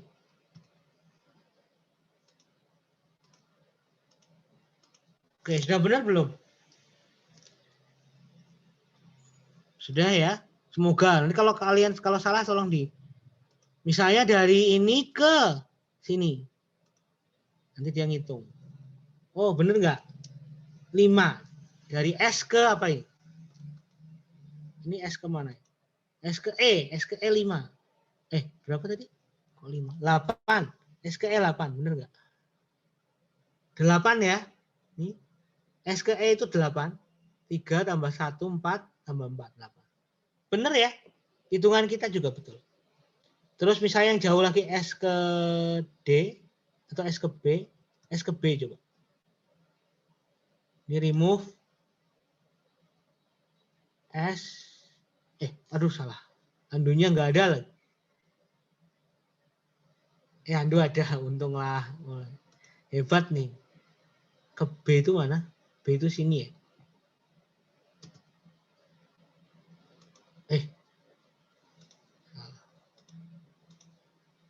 S ke B. Berapa? 9. Betul ya?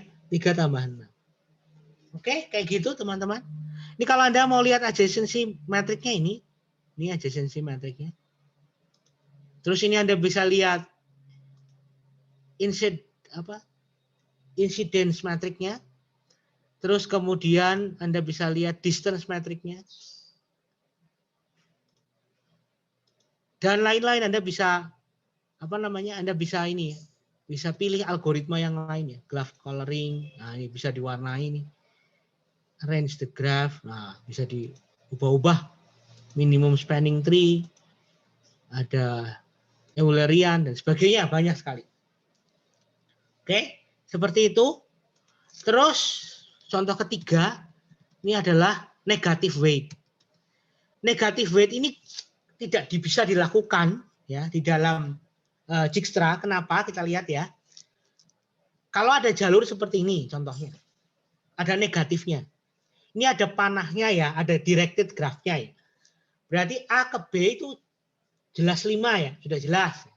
Lalu A ke C itu jelas 2 kan, karena cuma sederhana sekali.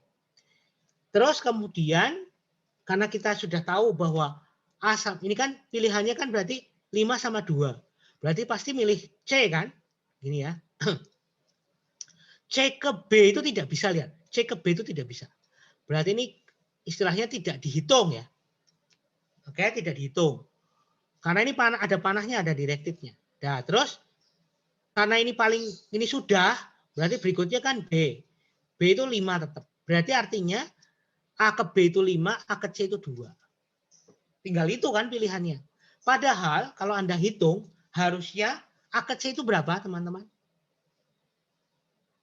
Yang benar berapa? A ke C yang benar berapa? Min 5 ya. Berapa? Min 5. Min 5, betul ya. Kenapa min 5? Karena 5 dikurangi 10. Panahnya kan gini. Ya enggak? Nah itu. Kenapa kok nggak bisa ya? Karena memang Dijkstra tidak berhasil untuk menangani negative weight. Kalau Anda pengen yang negative weight, maka solusinya adalah bisa pakai Bellman-Ford. Atau pakai yang lain. Paham ya? Jadi kalau ada negative weight, berarti nggak bisa. Nah, sayangnya di yang ini nggak bisa untuk negatif. Jadi Anda tidak bisa mencoba soal yang negative weight. Coba ya kalau Anda mau buktikan ya, ini tidak bisa. Jadi misalnya saya akan membuat 2 graf aja. Sorry, ini 2 gini ya. Saya konekin. Terus saya mau negatif nih, min 10 gitu. Nggak bisa. Directed nggak bisa. Dia cuma mendeteksi satunya. Jadi dia nggak bisa untuk negatif. Oke. Ya Anda mau nggak mau harus, ini apa? Oh, first. Nah, ini Anda nggak bisa. Has no weight malah boleh. Jadi nggak ada bobotnya. Ya ini bisa kalau kayak gini. Tapi negatif nggak bisa. Ini Anda mau negatif gini nggak bisa.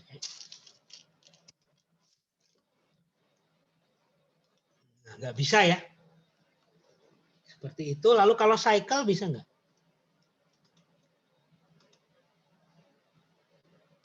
Nol juga. Oh nggak bisa. Ya nggak mau ya. Berarti ke dirinya sendiri nggak bisa.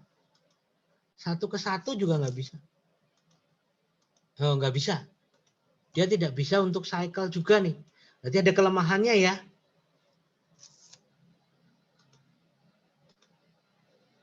Nol ke 1. Nah, ini bisa. Replace atau add. Nah ini malah bisa kalau ini multiple 2 jalur gini. Tapi kalau suruh ke dirinya sendiri nggak bisa. Nah ada kelemahannya ya graf online ini ya. Begitu teman-teman. Nah materinya selesai. Ya, jadi Anda tinggal melatih diri, mencoba, ada 3 latihan di sini. Tentukan jarak dari titik awal S tuh ke semua titik lain menggunakan algoritma Dijkstra.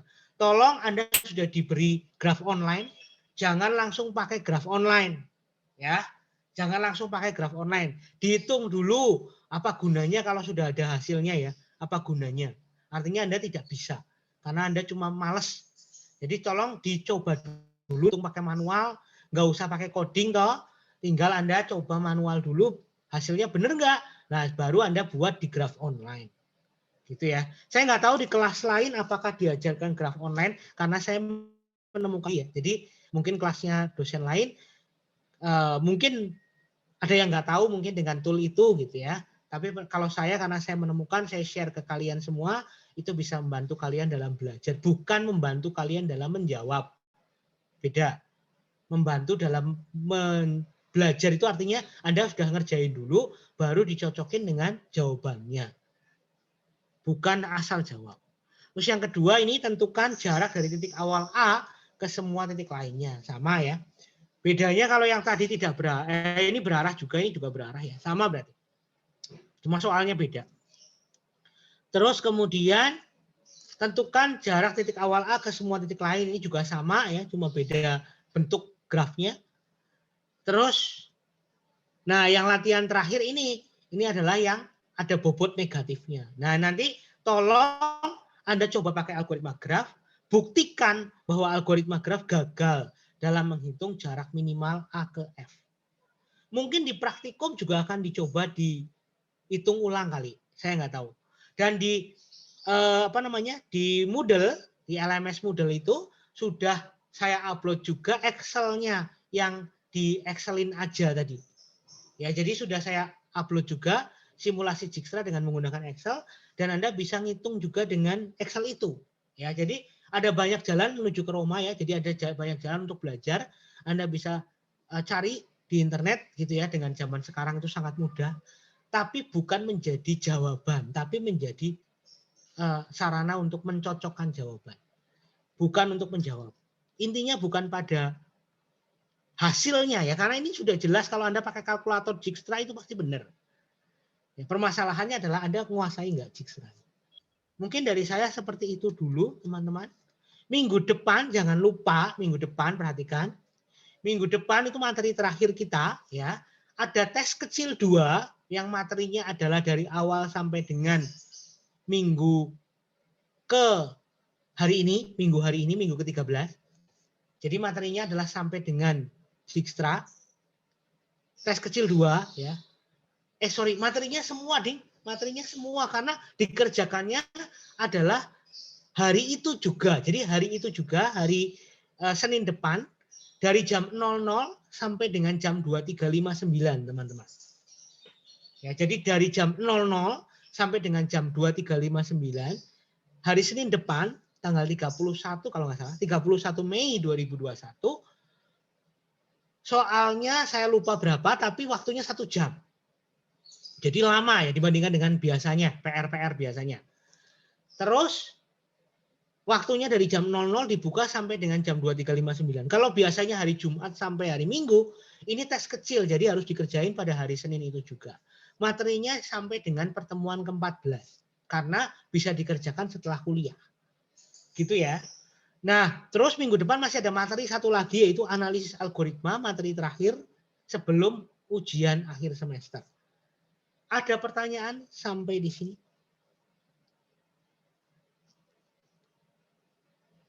Enggak. Pak, itu PPT-nya bisa di-share, Pak. Yang di Moodle PPT-nya ada di Ikhlas. Oh, oke, Pak. Makasih. Ya, sudah saya update yang terbaru. PowerPoint-nya ada di Ikhlas. Selama ini materi Ikhlas nggak di-download. Wah, payah nih. Materi di Ikhlas itu ya. Materi saya. Silahkan di-download semua ya. Itu materi PowerPoint-nya. Begitu teman-teman. Saya ini ada 31 mahasiswa. Coba saya lihat di Ikhlas ini ada berapa mahasiswa? 37. Maka saya akan presensi. Karena tidak semuanya datang.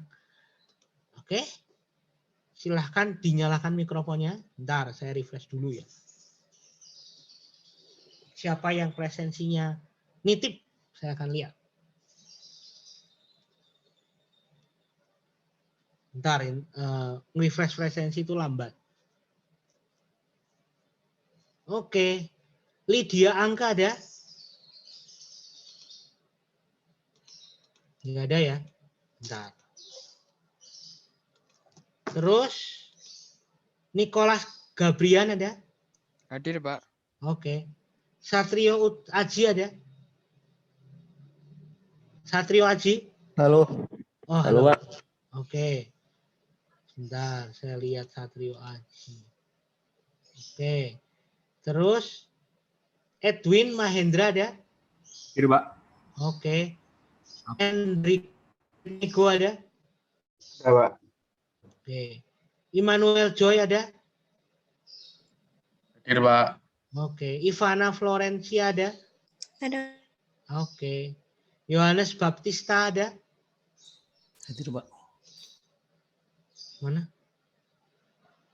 Yohanes, halo? Hadir, Pak. Oh ya. Terus Ivan Pradipta ada? Ada, Pak. Oke. Valencia Fernanda ada? Ada, Pak. Oke. Damianus ada? Ada, Pak. Oke. Aprilia Evika?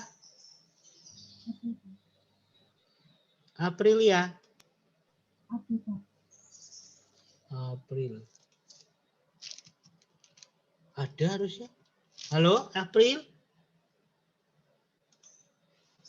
Hadir, Pak. Oke. Asriel ada? Hadir, Pak. Asriel ada. Berarti kamu belum presensi di Ikhlas ya? Iya, tadi Oh ya, barusan aja, silakan Pak. nanti kamu presensi ya. Bentar. Terus Felix Nathaniel ada? Hadir, Pak. Oke. Kenny?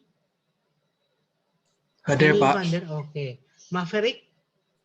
Hadir, Pak. Ya. Nicholas Theodorus? Nicholas memang nggak ada? Oh iya, nggak ada. Oke. Terus Handro Haturi? Hadir, Pak. Oke. Bernard Wijaya? Bernard? Hadir, Pak. Bentar. Ya, oke. Terus Silviani? Hadir, Pak. Ya, Dedi Anto? Hadir, Pak. Richard Lois? Hadir, Pak. Rizky Bagaskara? Rizky? Tuh, nggak ada nih. Rizky nih, nggak ada nih. Hati-hati, kok presensi. Saya harus catat dulu sebentar.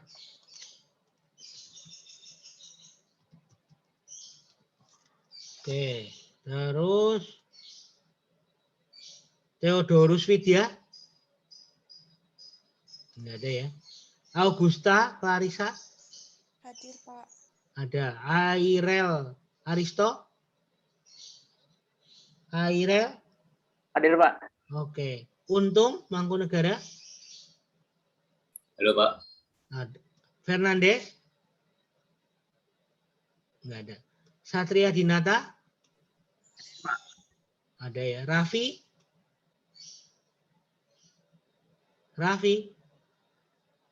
Nah. Raffi Ahmad. Raffi nggak ada. Nah, kok nakal-nakal nih? Ayo. Raffi. Terus Armando. Hadir, Pak. Ricardo Chandra. Hadir, Pak. Desi. Hadir, Pak. Joiner. Hadir, Pak. Putra. Putra Yehuda. Nggak ada. Kok nakal? Terus Wisnu. Wisnu Aryo. Hadir, Pak. Oke, sudah. Jadi semuanya sudah saya presensi. Ada 3 yang kedapatan presensi tapi tidak ada batang hidungnya. Nah, saya ingin tanya sebentar. Kalian nih masih di bukan di Jogja ya? Atau artinya yang ngekos apakah ada yang sudah di Jogja? Belum. Yang kos-kosan yang bukan di orang Jogja tapi sudah di Jogja ada? Nggak ada. Berarti angkatan kalian belum pernah ke kampus ya? Atau sudah? Belum, Pak. Sudah. Belum ya?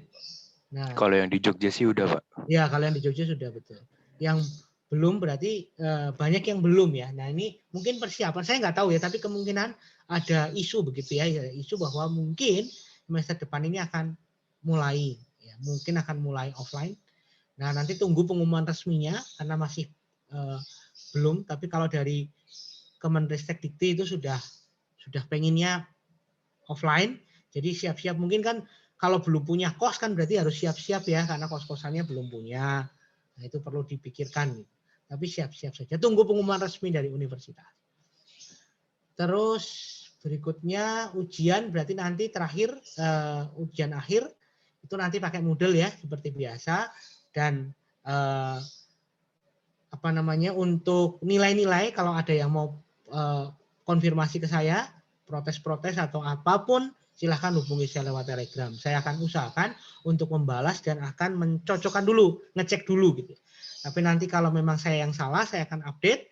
Tapi kalau memang kalian yang ternyata tidak bisa membuktikan apapun, maka ya tetap nilainya seperti itu, gitu ya. Jadi tidak bisa memaksakan nilainya jadi bagus atau apa ya. Tergantung penilai, nanti akan saya beri argumentasi. Mungkin sampai di sini. Selamat pagi, teman-teman. Oh iya, jangan lupa satu lagi, jangan lupa mengisi EKI UKDW ya, elektronik kuesioner ya, kuesioner pembelajaran. Saya sudah mulai disampaikan oleh INKA bahwa semua mahasiswa silahkan untuk masuk ke EKI UKDW. Saya akan masukkan ke chat, sudah pernah tahu belum? Saya nggak tahu, sebentar. EKI UKDW itu ada ini, untuk kuesioner. Ya, kuesioner pembelajaran semester ini. Sebentar. Saya masukkan di chat. Itu ya, eki.ukdw. Nah, silahkan nanti dipilih algoritma pemrograman B. Lalu Anda pilih nilai ngisi-ngisinya dan sebagainya. Bagi yang tidak mengisi itu, sampai akhir registrasi besok akan dicekal. Jadi pastikan Anda harus mengisi semua mata kuliah yang Anda ambil. Ya, karena itu untuk evaluasi pembelajaran.